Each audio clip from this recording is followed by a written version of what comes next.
Ladies and gentlemen, welcome to the evening of October 26th, 2020. In this video, House Speaker Nancy Pelosi, Deputy Chief of Staff Drew Hamill, wrote on Twitter that House Speaker Patricia Pelosi and Treasury Secretary Terner Mnuchin spoke on the phone outlining how close, or rather how far apart, both negotiators are in reaching an agreement to ultimately cut a deal for the next disaster relief package. Ladies and gentlemen, by popular demand, by your demands in the comment section of my last video, the lollygagging duo of House Speaker Patricia Pelosi and Treasury Secretary Terner Mnuchin henceforth will be officially known as Peluchin.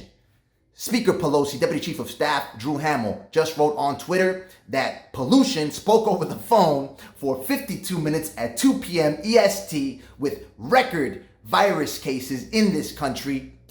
The speaker, according to Deputy Chief Hamill, is eagerly awaiting the administration's acceptance of Democrats' health language, which includes a strategic national plan for testing and tracing.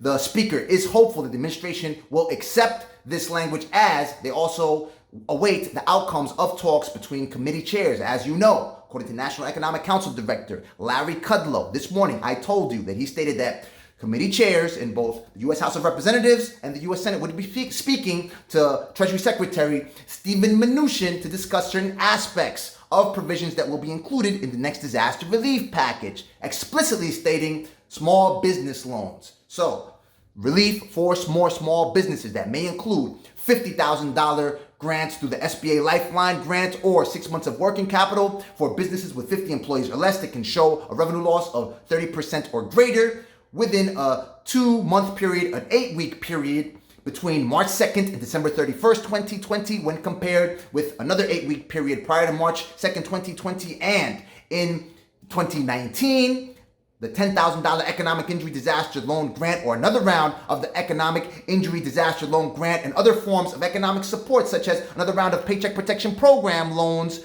to help small businesses be equipped with the monetary ammunition that you need to save this country. So now they're waiting on the outcomes of those conversations. According to Deputy Chief Hamill, we now know that our progress depends on Senate Majority Leader Mitch McConnell agreeing to bipartisan comprehensive legislation to crush the virus, honor our heroes, essential workers, and put money in the pockets of the American people. According to Deputy Chief Hamill, the Speaker is optimistic that negotiators will be able to reach an agreement before Election Day. They're all backpedaling, ladies and gentlemen, because Treasury Secretary Terner Mnuchin, the Mnuchin in Peluchin, he went on CNBC. It's not even funny, man. I don't even know why I giggled.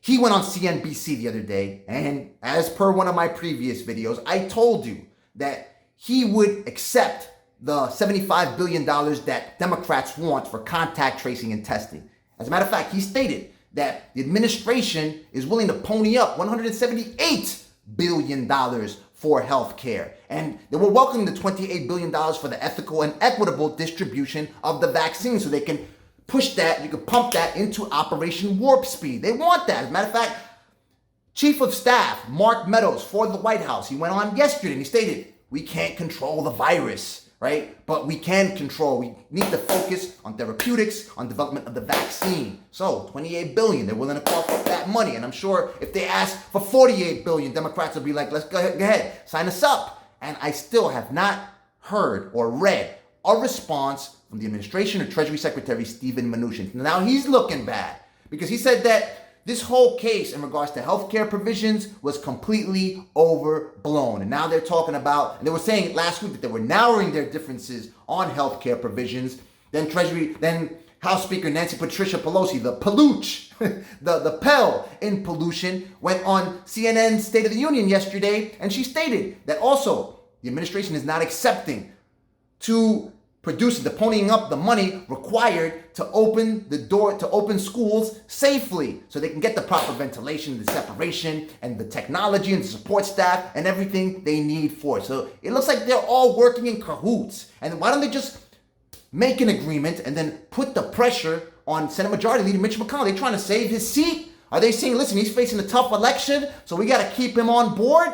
I don't understand what's going on, ladies and gentlemen. Just letting President Donald Trump lose this election, because he's been committing all kinds of blunders this year, beating those people down in front of Washington and then stopping negotiations completely. It's like he's throwing the election, but they want to save Senate Majority Leader Mitch McConnell, bruises and all. I don't get it, ladies and gentlemen. So, House Speaker Nancy Pelosi, a few moments after she spoke with Treasury Secretary Stephen Mnuchin, she released this letter eviscerating the president's speak, talking about that we're rounding the corner on the virus. As a matter of fact, he just stated that the record spikes in new virus cases is some conspiracy theory coming out of the fake news media. This is what she wrote. President Trump, we're turning the corner. Mark Meadows, we're not going to control the pandemic. White House Chief of Staff Mark Meadows said that yesterday during CNN's State of the Union, and I saw the interview. He said it. I saw the interview. I think, as a matter of fact, I got it recorded on my DVR. He said we are not going to control the pandemic, that the federal government has to focus on therapeutics and development of the vaccine. We're not going to control the pandemic. We are going to control the fact that we get vaccines, therapeutics, and other mitigation. Why aren't we going to get control of the pandemic?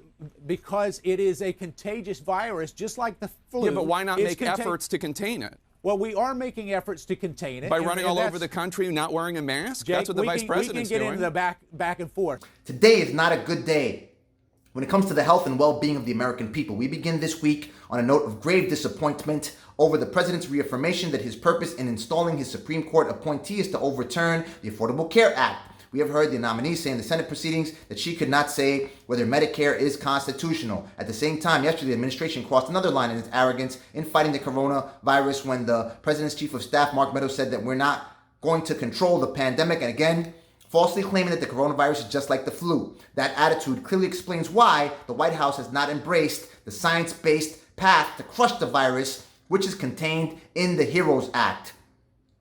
This weekend, our nation passed a devastating milestone as over 83,000 coronavirus cases were recorded on both Friday and Saturday, the highest daily toll since the pandemic began. The statistics are staggering. More than 8.6 million total infections, nearly 250,000 Americans tragically dead, an estimated 8 million people falling into poverty, 17 million children food insecure, more than 23 million workers on unemployment, and nearly 1 million women leaving the workforce in September alone. The imperative to save lives, livelihoods, and the life of our American democracy could not be greater or more urgent. Today we are waiting for an important response on several concerns, including on action to crush the virus 10 days after Secretary Mnuchin went on CNBC to declare that he was accepting our testing plan. The administration still refuses to do so. He said it. I heard when he said it. I can go ahead and pull up the video real quick so you can listen to it. Listen. No, that issue is getting overblown. We've agreed to $178 billion overall for health. It's an extraordinary amount of money. We'd agreed with the Democrats with $75 billion going to testing, contact tracing. I think, quite frankly, we won't need to spend all that money, but we're happy to take the money. We've also agreed to $28 billion for vaccines and distribution, which is very important to continue our Project Warp Speed. Unless we have a national plan for testing, tracing, treatment, mask wearing, social distancing, and other science-based steps to crush the virus and combat the disparities facing communities of color, we cannot safely reopen our schools and economy. In all our legislation, we have stressed the importance of testing, but the administration has never followed through. The Republicans' continued surrender to the virus, particularly amid the recent wave of cases, its official malfeasance. We must come to an agreement as soon as possible, but we cannot accept the administration's refusal to crush the virus, honor our heroes, or put money in the pockets of the American people. The Democratic message to the American people is, help is on the way, it will be safer, bigger, better, and retroactive. It is a matter of life or death, and Democrats are deadly serious about the responsibility we face. Updates will be ongoing. So, regardless of what, our task, as I've continued to say it, as committee chairs, are discussing what provisions need to be packaged in the next disaster relief package, then we have to go ahead and contact, first off, spc.senate.gov, demand that they disperse that full $10,000 economic injury disaster loan grant to all legitimate small business applicants pursuant to S.4227. We'll also take that $50,000 SBA Lifeline grant, or 6 months of working capital, if we can show revenue losses of 30% or greater within an 8-week period between March 2nd and December 31st, when compared to an 8-week period prior to March 2nd, 2020, or in 2019, and anything that you require, feel free to find your politician, the person that represents you in the U.S. House of Representatives or the U.S. Senate or your local city council or your neighborhood crime watch at USA.gov/elected-officials and demand that they help you secure, using the power that you gave them, your unalienable rights of life,